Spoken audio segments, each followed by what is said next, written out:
You're listening to Your Rivers Are Wrong, the podcast.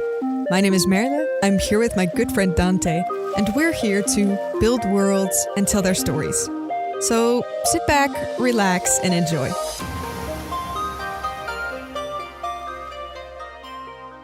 Good morning, or evening, or afternoon, whenever you may be. Welcome back to the Your Rivers Are Wrong podcast. I'm one of your hosts. My name is Dante. And I'm the other host, and my name is Merle. And we're here, as we are every week, to talk about the wonderful whimsies of world building, the arts and aesthetics of setting up a setting and telling stories born from it. Awesome. I think I got that right? You got it. Did I perfectly? Awesome. I feel like every week cool. you're being more amazing at it. Well, I've finally fallen into like a good starting intro. The rhythm? Like yeah. Yeah. If anybody watches the first 10 episodes. But... The first 10 episodes, I'm just trying different intros. I'm like, maybe this works. Maybe this one works. Yeah, I think I finally got it. This is like a nice sort of spoken word rhythm this one has. I like it. Yeah, I'm really digging Whenever You May Be. I think that's a winner. I think that's one of my favorites. But yeah, welcome everyone. As we're quickly taking notes on making a podcast, improving as we go. Yeah, improving as we go. You guys are part of the process, of course. Exactly. Yeah, welcome to this podcast where we talk about stuff about building worlds, telling stories, creating fantasy landscapes and everything on a smaller and smaller and smaller scale. Before we do that, how was your week? Anything exciting happen? Anything noteworthy? I had like a super chill weekend. So when we record this, it's Tuesday and I work half a day on Monday, but my weekend was so chill that I still feel a chill vibe, which is very good for like the beginning of the week, right? Because usually I'm like on a Sunday night, I'm like, okay, we back in the game, let's go.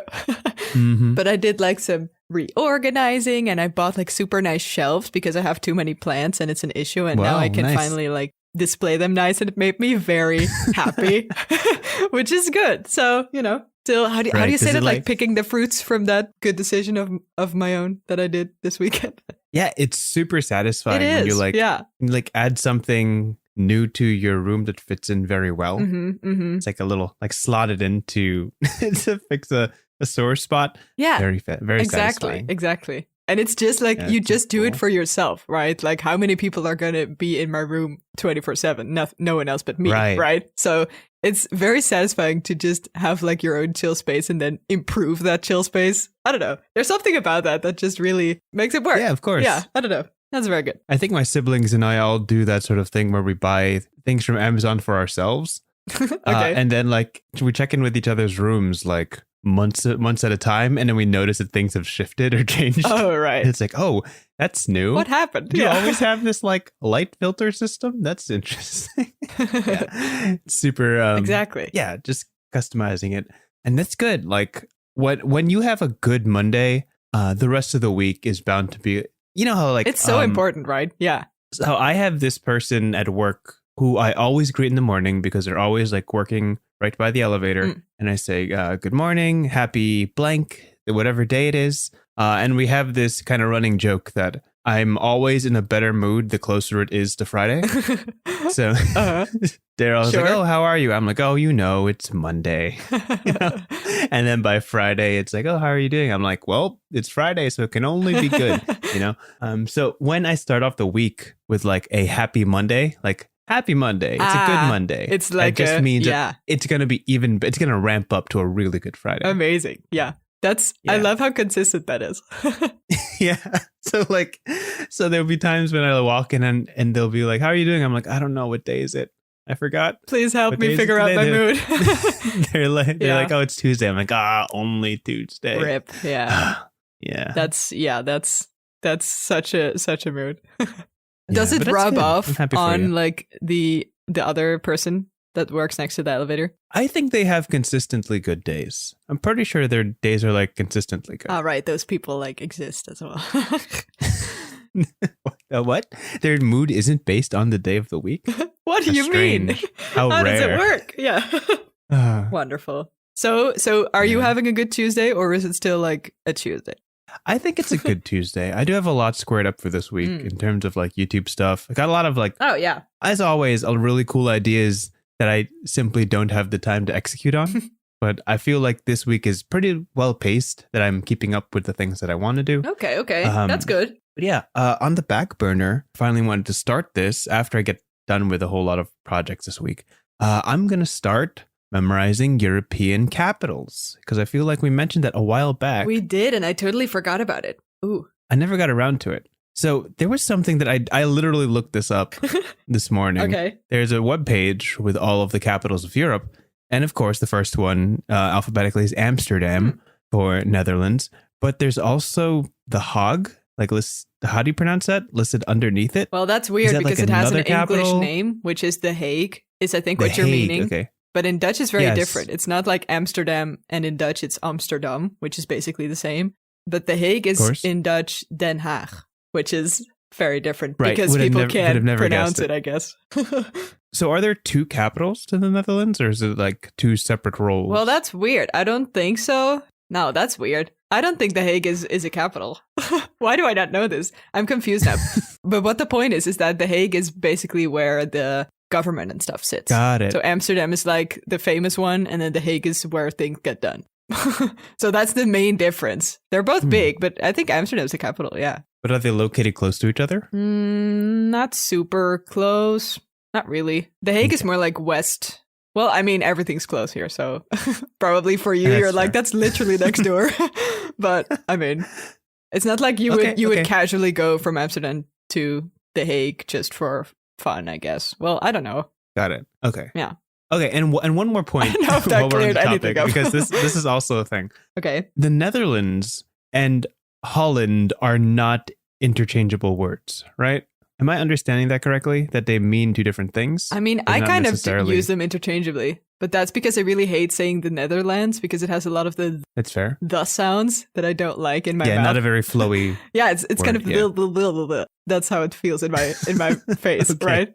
So I like Holland more. But I feel like some people get offended when you call it Holland all the time, and I don't really know why. Is it because like all of it isn't Holland? Are there parts that aren't Holland? Well, no, I don't think so. Or is it like an old name? I think the Netherlands, which is plural, right? Before it was called that, it started as separate sort of smaller provinces. I'm not sure how to call this, but like that eventually like got united, I guess, maybe like United States kind of way. And then it would be called the Netherlands, like multiple lowlands, I guess.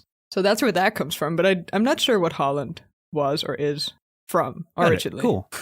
Okay. I love how I'm like, half of everything that you're asking is like, wait, I don't know about this.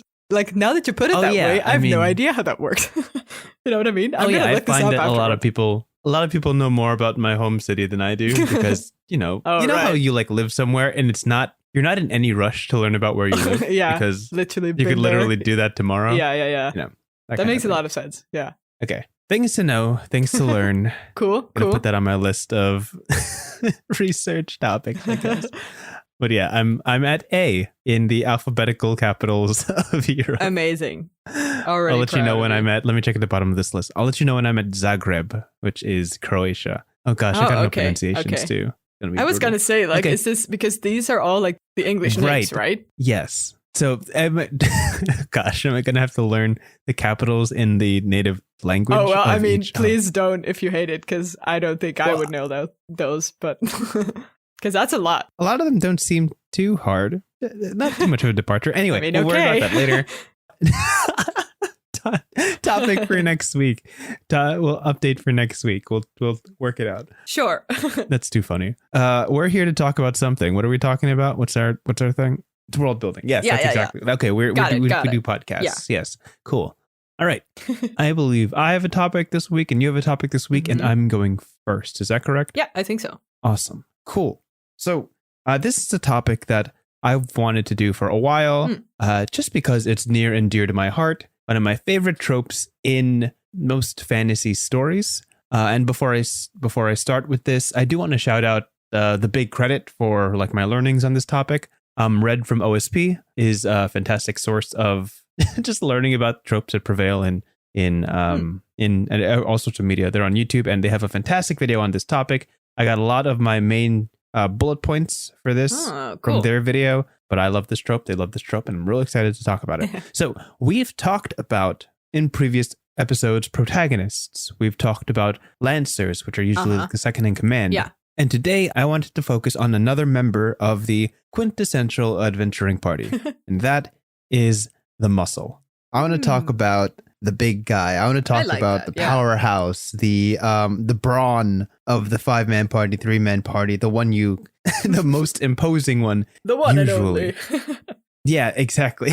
Big old lead up, kind of like a air horn wrestling announcement.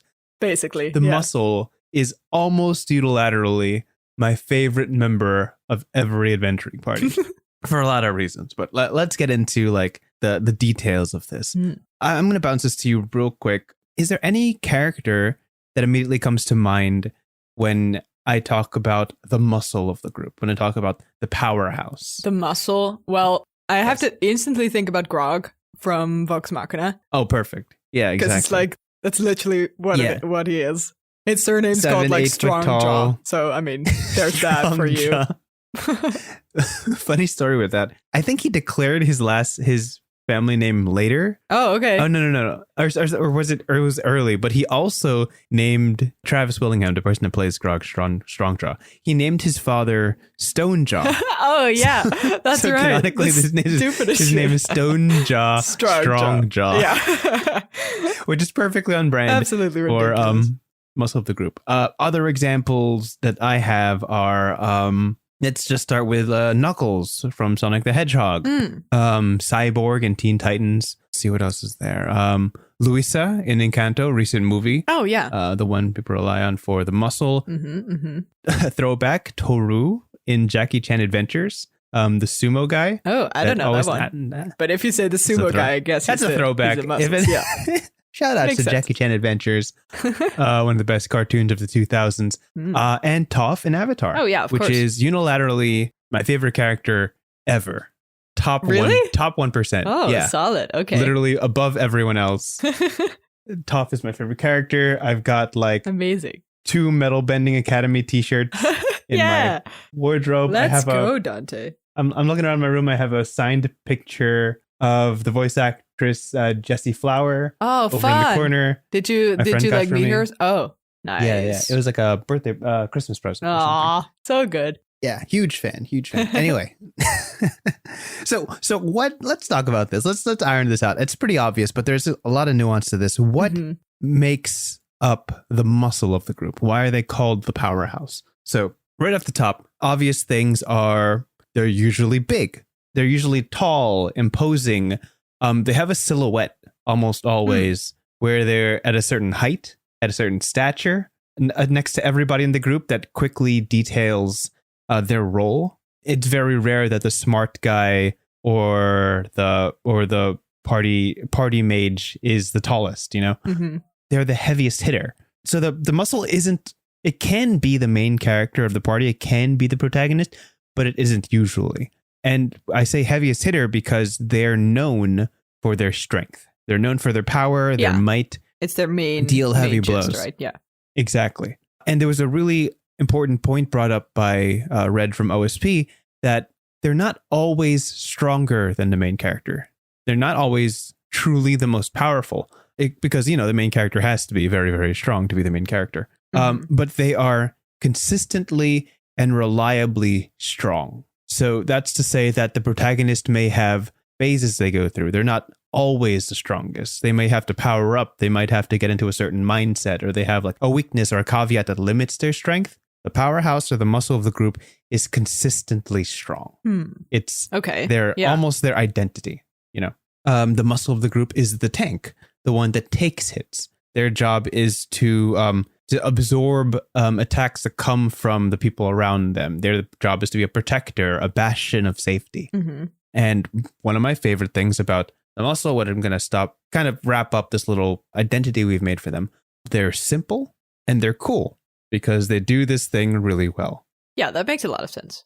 That's about it. So, I mean, that's kind of what they are, though. Like the point is that they're simple and effective, kind of. Yeah, so they're the hammer. They're the walking hammer. Yeah, exactly. You know, they're the demolition ball. Yeah. Like you don't really go to this character for like finesse, for like a steady hand, you know?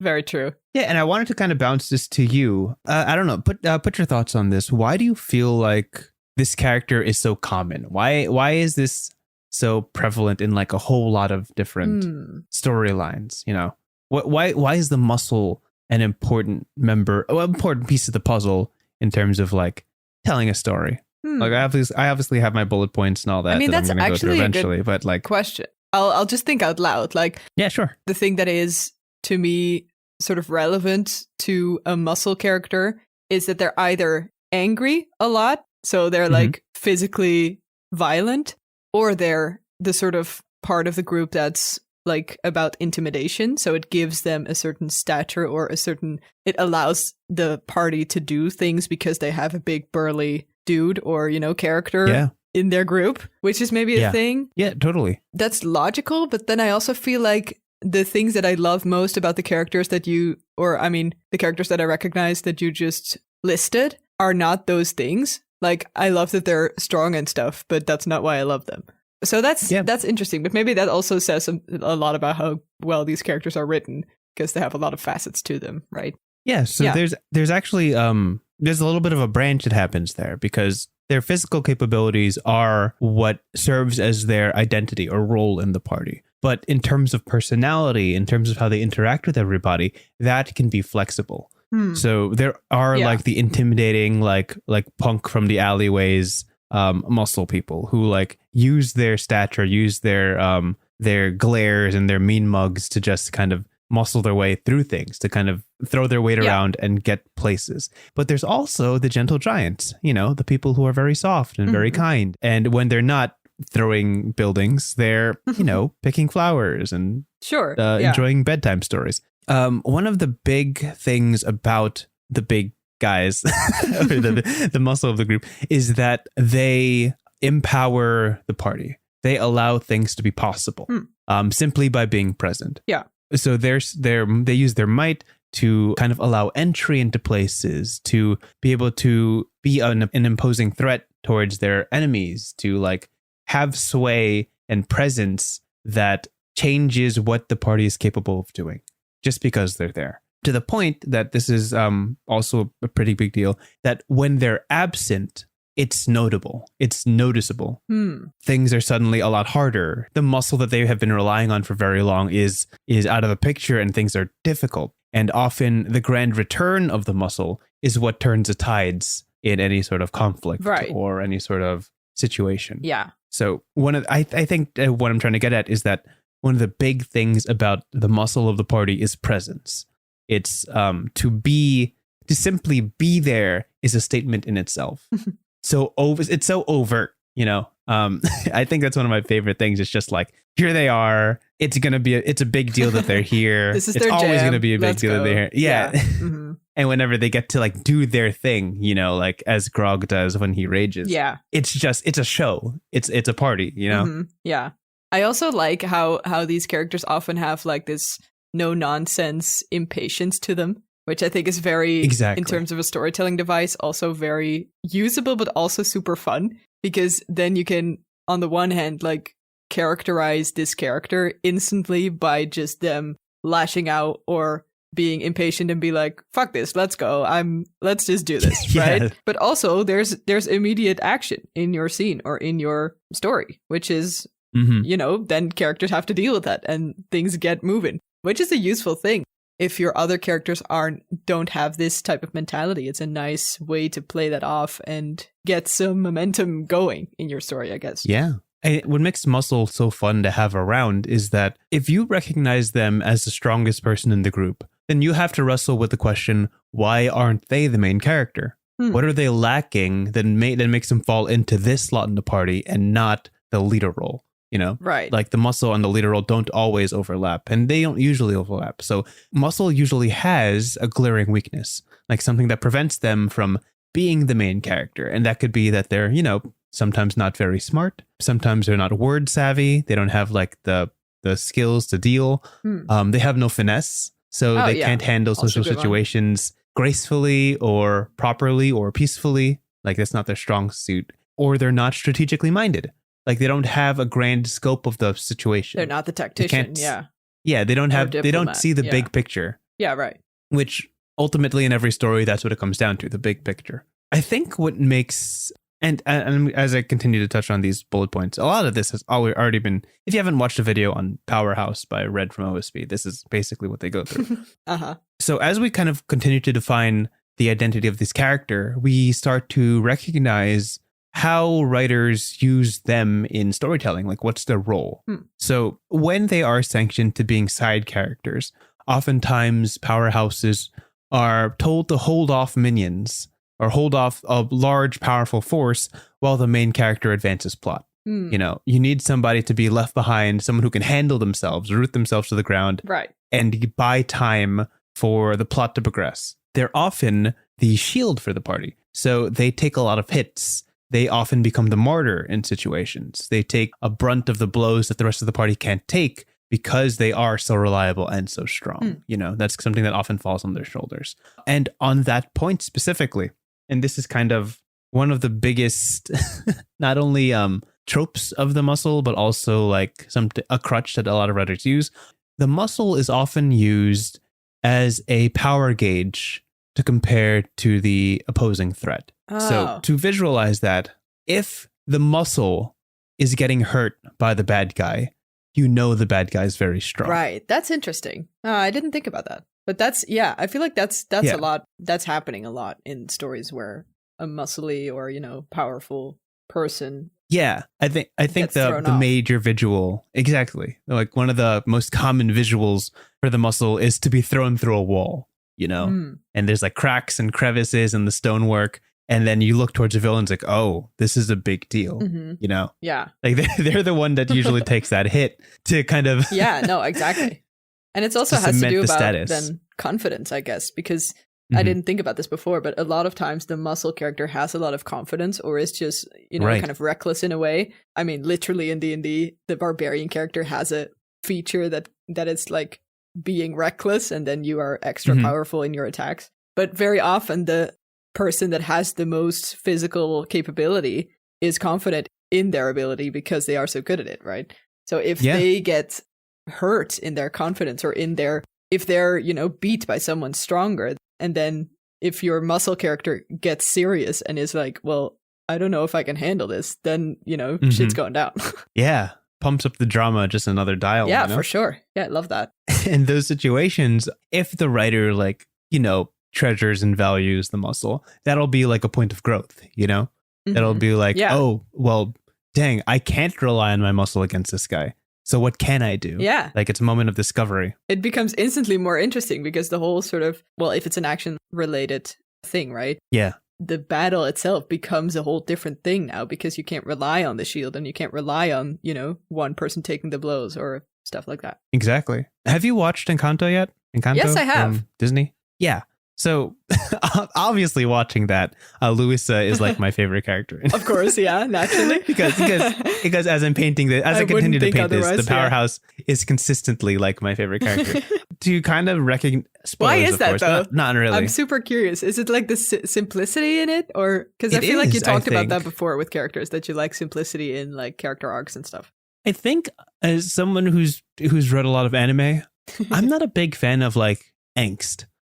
Okay, fair. Yeah. And the Powerhouse is often very, very free of angst. I think they just have a lot of redeemable qualities usually. It's they are reliable, they are strong, they are capable. Yeah, that's fair. They are dependable. They're often a good sport if they're not ill-tempered, and they're just like entertaining to witness, you know? They just have this presence that is very, very cool, very inspiring. Yeah, like, makes sense. I want to be that kind of person, you know? That's the energy that they usually give off. So yeah. Yeah. It's a very carefree mentality they sort of project, which is nice. Yeah. Yeah. So like the character arc that Luisa in Encanto goes through is, you know, as Spider-Man says, with great power comes great responsibility. They continue to be burdened by their strength because they have proven themselves to be so reliable and be so strong that everybody just keeps piling on these tasks and responsibilities until she reaches like a breaking point where she questions if she even wants the strength in the end of the day, you know? Yeah. Because it has become so much of her identity that she doesn't know how to function without it. But yeah. Yeah, it's a super good take on it, I feel. Yeah, but that's the Powerhouse. Love the trope, love the characters. Use them responsibly. Please treat them well, because I will nice always root for them. Or Dante will come for you. Yeah, no, I'll be there.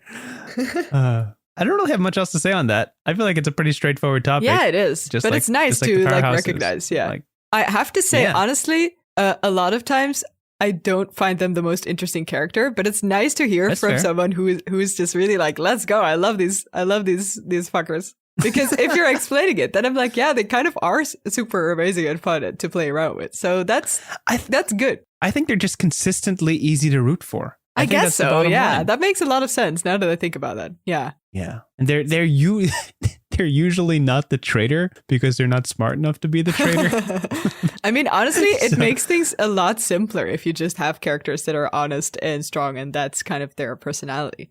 That makes a lot of sense. Yeah. Oh, I was going to ask one more thing, and then we can switch. Yeah, go ahead. Why is Toph your favorite character, though? Give me like an elevator pitch, because now I'm into this. Like you collect shit. This is like a serious thing. Oh gosh, you're gonna send me on my Toph rant. Small Toph rant. Go. First of all, avatars are cheating. They're too strong. They're just like, they have all this power. Okay. They can do everything. And their power is sometimes earned. But like, since they can tap into like hundreds and hundreds of avatars in the past, I'm not a big fan of the Super Saiyan power up. All right. Fair. Yeah. Toph is one of a kind. In an age where every earthbender was using the Hungar fighting style, which is a real fighting style, and you can see it in their movements and stuff like that. Mm-hmm. She developed an entirely separate form of earthbending because she had to. Not even because she had to, because it was the only thing she had access to, and simply by existing and thriving as a blind individual, she became the most powerful earthbender in all of the series ever. Like, there's still no earthbender as strong as Toph. Yeah. Let's talk about this. She's from the first minute that she is introduced, like when she shows up as the blind bandit in the Coliseum, she's sick. She's awesome. Like if Toph is doing something, it's cool. Okay. Yeah, like, I mean, you're not wrong. Yeah. There's no boring moment. Like when she talks, she's interesting. When she moves and fights, she's interesting. Her ideals are so blatant and rock solid, pardon the pun, that like you can't deny it. She's just good. She's great. If she's fighting, she's probably going to win unless the enemy is a jerk and cheating and does something that is like mean and underhanded. Like in a straight 1-to-1 fight. In a fair fight, she wins. Right. Yeah. Which also, is so she's like cool. 12. And and it's such a twist on the powerhouse trope. It's so cool to have just like this tiny little person be super duper strong. For sure. Also, because that was the whole sort of premise of the episode, right? They were looking for like a big burly, and they were like, oh, wait, is she? Okay. And then it turns out she's super cool. In the original pitches of Toph, when this show was being designed, she was originally going to be this kind of this hulking dude, like how she's depicted in that one Ember Island Players episode. And of course, like being blind leads to moments of vulnerability. Like there's a depth to the character, you know, and she recognizes her weakness, but she's never ashamed of it. You know, she's like, yes, I'm blind, but I'm still going to beat you up. And there's nothing you can do about that because I control the earth you stand on. Yeah, like it's a statement. It's just consistently entertaining. There's not a dull moment when Toph is fighting. And I think sometimes like I go watch like fire bending and water bending, and it's cool. It's all right. But getting slammed into the wall and being sent a room away by a pillar that rises from the ground and destroys you because she was sentenced where you stepped. Ugh, disgusting. So strong, so cool. Yeah. I mean, you're not wrong. Like, yep. Yeah, and then after that, after the series ends, what does she do? She makes a whole school of the form of bending that she invented. Ridiculous. I could feel my audacity like vibrating from the excitement that I triggered here. The Beifong Metal Bending Academy, she literally invented an entire school of bending because she can see stone so well that she can see the impurities inside it and bend around it. Yeah. Ugh, ridiculous. So she continues to become like this character that achieves what she wants to achieve, strives towards what she wants to, and like becomes the person she envisioned. She has a habit of building statues of herself wherever she wants. Oh, right. Yeah. Because she can. She's an earthbender. She just does that. Yeah. Mm-hmm.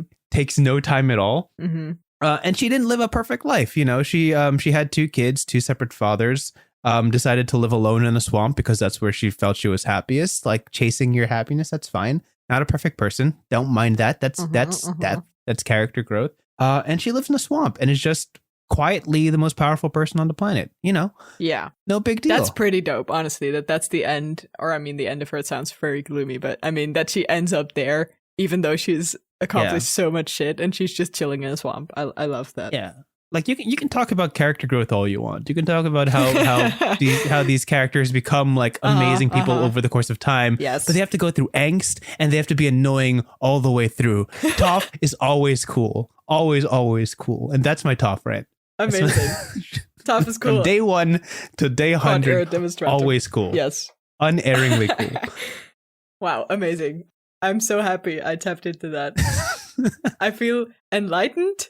I feel richer for knowing this opinion exists inside of you. This is something. Now I have to think about why she's not or why I do I have arguments against this now? I don't know. Do I have a favorite character? I'm very confused now.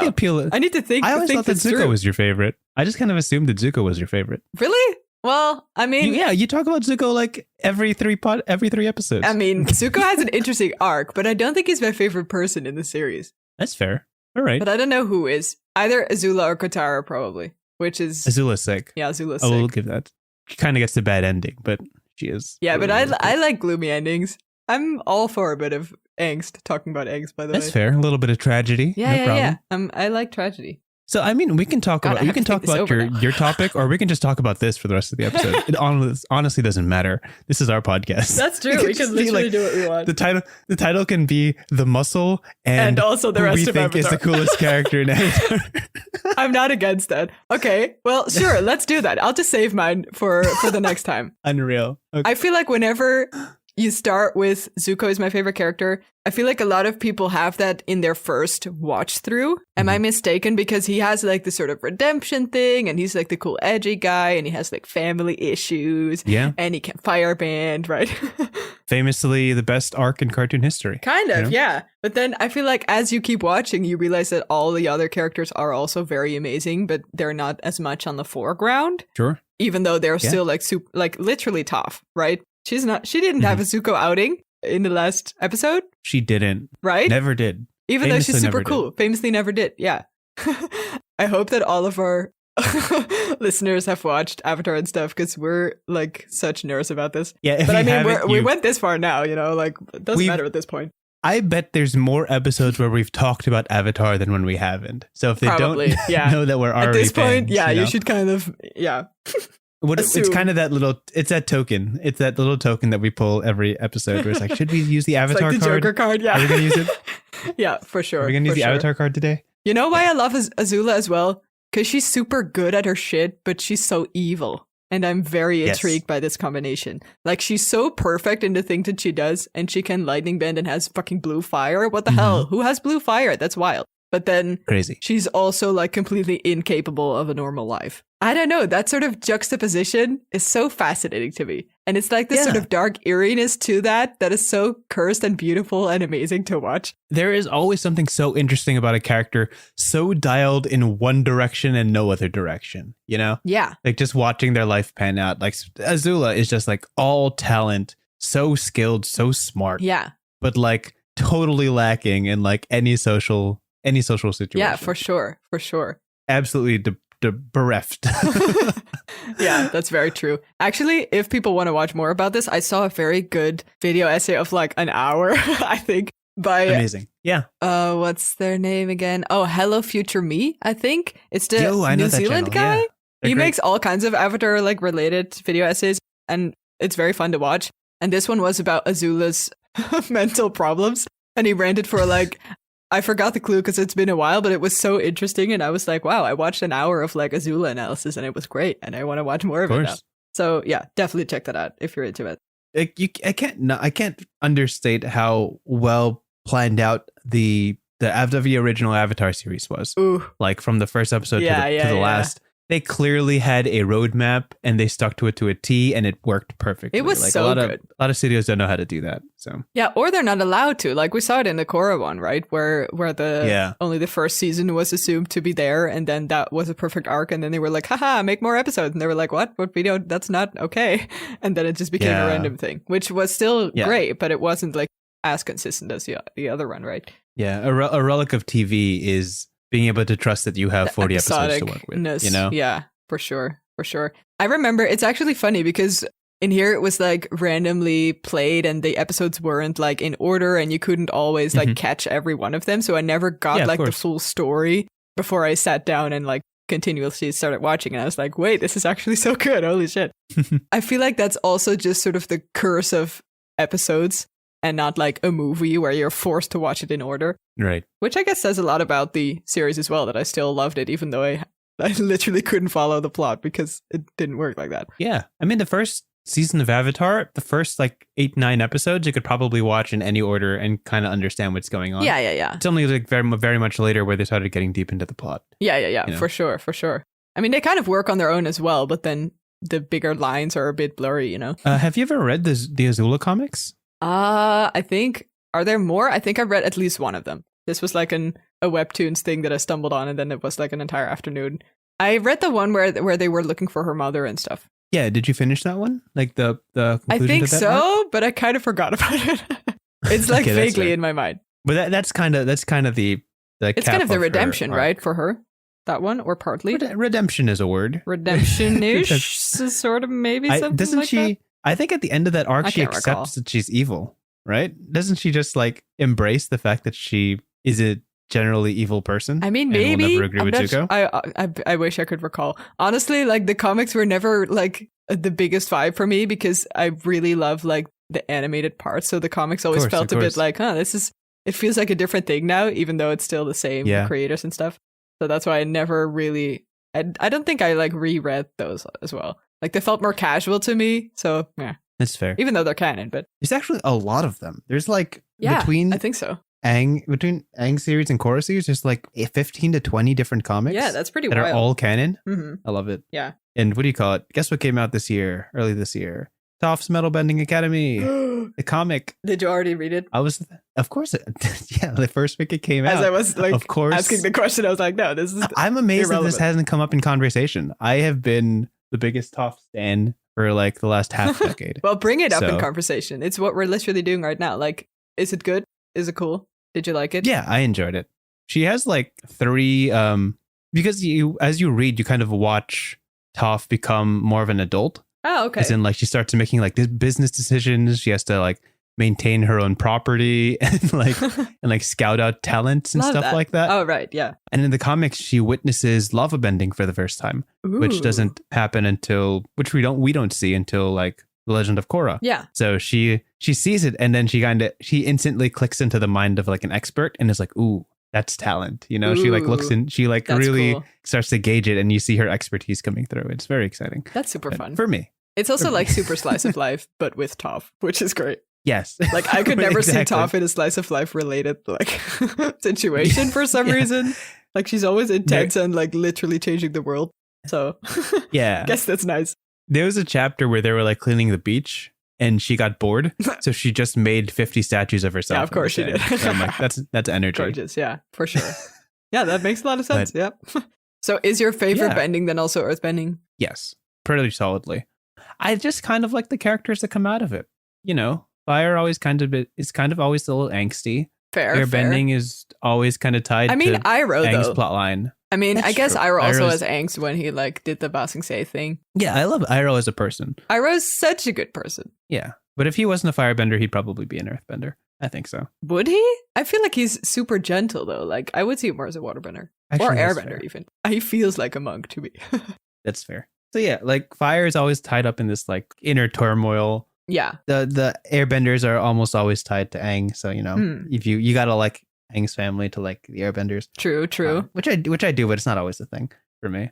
And waterbending is sick. I do like waterbending. I love ice. I think ice is one of my favorite aesthetics in fantasy. Really? Wow, that's like my least favorite. What? Ice? Yeah. Ice is awesome.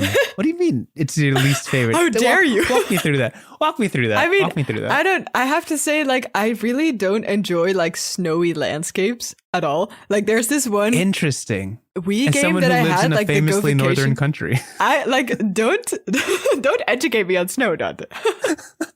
But there's this one Wii game, Go Vacation. I don't know if you know it. I have never heard of it. It was actually super fun. It's like just chilling and doing like sports and mini games in 4 different resorts. So you had Vacation. like the city resort, which was kind of New York vibe with like, and you could skate and you could like do arcade games and kind of that idea.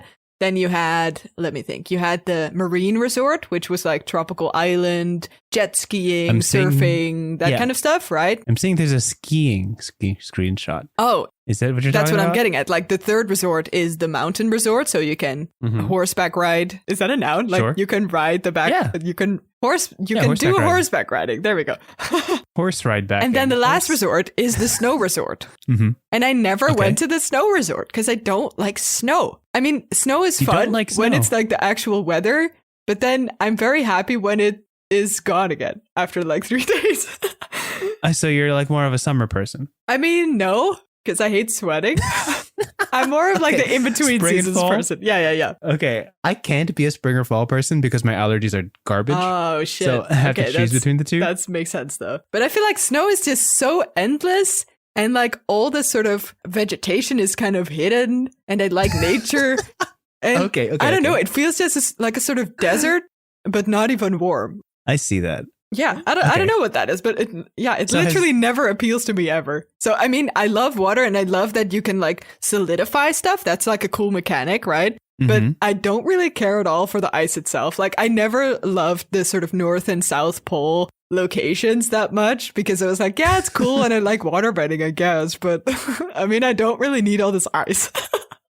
But ice is okay. Sure. I mean, that's cool. That's cool. Counter me here, sure. We clearly Bring on didn't why grow you up love with the ice. same- Convince me. Okay, so I like in D&D, and I'm going to pull the D&D card now because we have to talk about D&D. Sure, whatever. We're not doing a format now at this point, Like, so yeah, like do whatever you want. So half of my characters, like around half, a little less than half, have to do with ice because I think it's just such a cool okay. aesthetic. I feel like you have a the lot of fact like that you cold can- energy and stuff in your spells and stuff Well, that thanks. you do a lot. I'm traditionally a cold person. Yeah, Oh, I'm thanks. glad I have all that energy. Thanks. You're I welcome. pointed that out.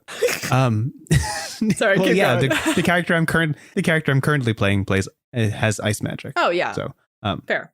but I think it looks cool. I think that's all it really is. I think it Okay, looks okay. cool, and it's not fire. I think fire is overrated. There's a lot of fire going pretty around. overrated, yeah. I get the nuance to it that like sometimes it's healing and life and all that, but at the end of the day, it's just fire. 99% of the time, it's just Also, fire. I feel like I'm just so tired of fire because it's literally every explosion in every movie ever, and then there's fire, and I'm like, yeah, I get it. Even if it's like in a cool way, like in the Avatar way, it's like, yeah, I mean, we've seen this before in the real world as well. Like fire is just what fire is also here. Yeah. And waterbending isn't a thing, or earthbending isn't a thing. It might have been it might have been one of my favorite characters in Bleach when I was very young and reading that was Hitsugaya. Hitsugaya is a guy who summons ice. He looks really cool. Oh, okay. He sounds really cool. That helps. And his power is he like summons icicles and gets cool ice wings and a cool dang. ice dragon Okay. tail, and he shoots ice dragons. It's very, very like Very aesthetically ice related. I get it. Yeah. yeah. Okay. And I saw that. I'm like, I want to do that. All of that is really cool. I love that for you. But he famously loses every fight. It's kind of his reputation. Well, never at this mind point. then. You're not really convincing me here. No, but I don't know. I like the fact that like it's something you can mold and shape and kind of express yourself through. Yeah, that's cool. That's true. There's a very visual experience to it. But yeah, that's an aside. So is this only like a fantasy thing then, or do you also love ice? Like, do you go on like winter sport holidays? Are you No, like not at also a real ice advocate? I don't know how to. Am I end a this real sentence. ice enthusiast? Yeah. not in particular, no. Okay, just Not really. fantasy ice then. Okay, It's got it. fantasy ice. It's only fantasy ice. Maybe I haven't had as many scarring experiences with ice as you have. Maybe you've had a lot of bad ice in your life I mean, and not enough good that ice. sounds like a metaphor that I don't understand. Did I have a lot of bad ice in my life? Let me think about this. I Marla, mean, let's famously, let's talk about your bad ice. Yeah, let's talk about your bad ice trauma. I mean, famously, Holland has like a very confused weather pattern. All the friends that I got from my studies here, which were like a lot of times were international. A lot of them came from either South Korea or Taiwan or, you know, elsewhere, or Nice. Chile. I also had one, or Spain. And every one of them was saying like the weather here really sucks. Like I constantly have to bring an umbrella because literally it can rain for like a second and then you're soaked and then the sun is shining again. I mean, they're not wrong. So I feel like the winter weather here is also pretty confusing at times. Like you can have snow and then you can have like, here we call it hagel, but it's like the sort of icy rain, like the small ice balls. Is it hail? I don't know. Is that an English If word? it's ice balls, it's hail. How do you spell that? Hail? Hail. Hail. Okay. It's like little spheres of ice. Yeah. That come flying down. That's definitely what it is. Yeah. So you can have that, and then you can have like sun again, and then the snow gets gross and melty. It's all, and also we cycle here. So, you know, whenever there's snow, cycling sucks. That would, for sure. That would ruin it for me. Yeah. Yes. So that's the thing. But I feel like I still don't like fantasy ice, despite my maybe. No, there's a deep-seated trauma that you're sitting with. And okay. I'm not asking you to sort it out. I'm just asking you to recognize it. Okay, I accept. Yeah. As a very, very quick tangent, Sure. the one time that I got to visit California, and every day was perfect weather. Oh, right. Like every single day. I was deeply hurt. I'm like, I can't believe people are this lucky, this fortunate. Wow. To just have perfect weather every day of every week, all throughout the year. Is California like the sort of stereotypical Florida where everybody's just constantly in like shorts and like tank tops? It's always the same. Florida's too weather. hot. Oh, Florida's like sweaty too hot? hot. Okay. Yeah, see, I would never live in Florida in my life because I hate sweat, and I also get burned all the time, and I hate sunscreen. So that's I'm so sorry. bad mismatch of things. Anyway. But yeah, California is like the perfect temperature. It's not too moist. It's not too wet. Okay. There's like very little clouds. Blue sky is always just the perfect temperature to go out and hang out by the beach. It's gross. That's I hate pretty it. gross. They're so lucky. Yeah. Yeah. Fair enough. Okay, where were we talking about? Where were we done? Oh, ice. I hate ice. Yeah, was that was the thing. Okay. So yeah, I think we were dialing back to why earthbending is cool. I just kind of like the characters. I think the bottom line. So let's talk more about how I love Earth. If you rewind far enough, it was, so why do you like earthbending? And I'm like, well, fire is okay, air is okay, water is okay, and then you're like, I don't like ice.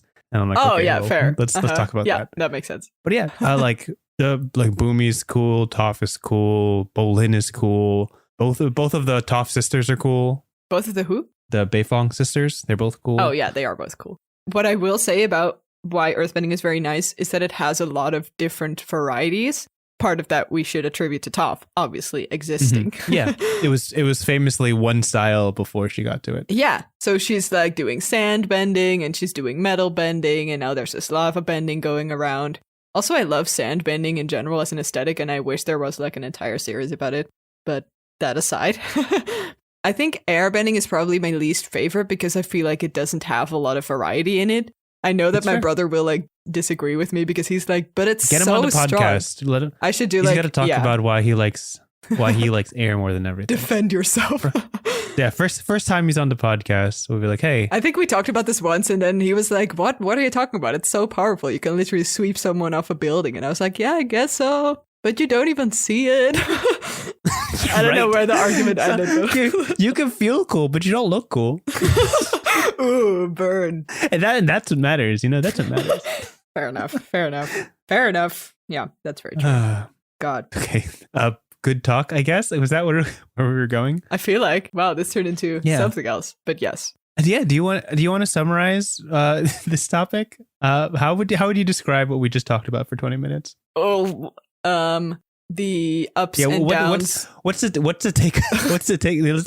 takeaway for our audience? What's the takeaway? In our last 20 minutes of rambling. Oh, God. What's the takeaway? So for the everybody who's still takeaway listening, is earthbending is the best bending. Ice bending valid. is, how do you say that? Like, no, say it with your chest. You could say it. Is the worst. Okay, there you go. Sure. Put it out there. You're doing the recap. You can say what you want.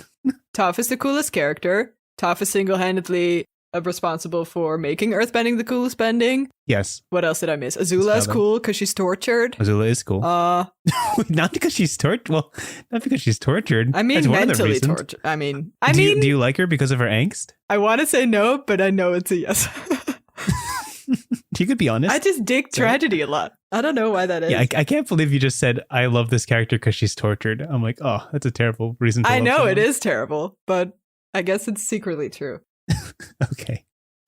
Wait, okay. So did I miss anything else there? What else did we talk about? I think you got all the important things. Go Vacation is a cool game. You should all play it if you still have a Wii, if that still exists. It's on the Switch. The Go Vacation is on the Switch. Oh, okay. As well. Then that's really fun, yeah. It's literally the perfect, like, open world that you can do anything in. My brother and I had a Wii, like, in our parents' home, right? So we played together a lot, or I played with a friend of mine. And you could literally, like, sort of play tag. You can just, like, roam around and just fuck around in it. And it's pretty great. That was, like, the most fun we had, even though we didn't play the actual minigames and stuff. Good. It was a good vibe. Yeah, that's good. I love that. Yeah. Yeah, that was basically a summary. I have no idea how I'm going to put that in the title. It's fine. Yeah, we'll figure it out. I will literally leave that up to you. Perfect solution. All right. Now we're going to do a true 5-minute prompt. Back to the format. To wrap this up. Yeah. I always say 5-minute prompt, but it always ends up being a 10-15 minute prompt. But Fair enough. Let me give you this because this is actually something that I have to create in my campaign. Ooh, it's a destination that my players will eventually reach, and it's been talked about quite a bit. So I was going to say, will this be spoilery for them? Or not? Only if I choose to take your ideas. I mean, fair enough. Yeah, it could be. They do listen. They do listen to this because they're supporting. They're my friends. They support me. So you said it's a location, right? Oh, sorry. Yeah, I was about to say. Okay. Yeah. This is the location. This is the prompt. Describe a city you can hear before you see. Ooh, I love that so much. Okay. That's cool. Okay, I love that. Yeah. This is a city that exists in a sort of plain, so there's not a lot around, maybe some like wheat fields and, some empty kind of deserty areas around, maybe a lake, but it's generally pretty deserted. Not too much mountains going on, so the sound carries far.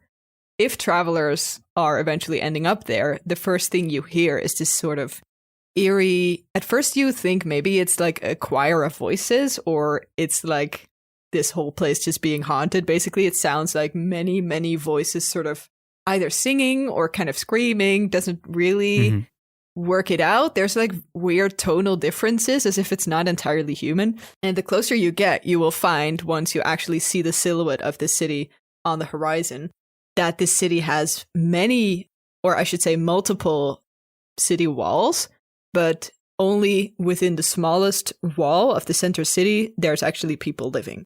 So there's either been, something, a drought, or there's a reason why the city has become much smaller than it actually was before. And you can see on every wall that the city has, there is hanging like sort of chime kind of things that in their culture they would hang for deceased ones.